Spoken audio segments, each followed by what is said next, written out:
Okay.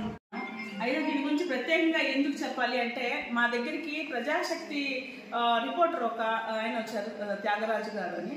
So ఆయన వచ్చిన అప్పుడు మా డిస్కషన్లో మేము చెప్పున్నమాట, ఇలాగా హాస్పిటల్లో చాలా అవసరాలు ఉన్నాయి, మాకంత బడ్జెట్ ఉండదు, అవి మీట్ చేయాలి అంటే ఒక రిపోర్టర్ గారు ముందు పడి మరి దాతల్ని మోటివేట్ చేసి, దాత ఎవరు పలానా వాళ్ళు మేడం అని నాకు పరిచయం చేసి మోటివేట్ చేసి ఇది చేయడం అనేది నేను చాలా ఇది వ్యక్తం చేస్తున్నాను, హర్షం వ్యక్తం చేస్తున్నాను. ఎందుకంటే చూస్తుంటాం రిపోర్టర్స్ని, మా దగ్గరికి వస్తుంటారు, ఏమన్నా పాయింట్స్ ఉంటే రాసుకుంటారు, నెగిటివ్ పాయింట్స్ ఫోకస్ చేస్తుంటారు, ఓకే అది వారి వృత్తి ధర్మము.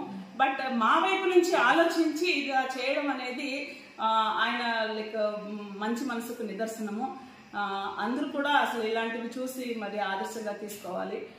నిజంగా చాలా థ్యాంక్స్ అండి త్యాగరాజు గారికి. ప్రత్యేకంగా నేను ప్రజాశక్తి రిపోర్టర్ గారికి థ్యాంక్స్ చెప్తాను.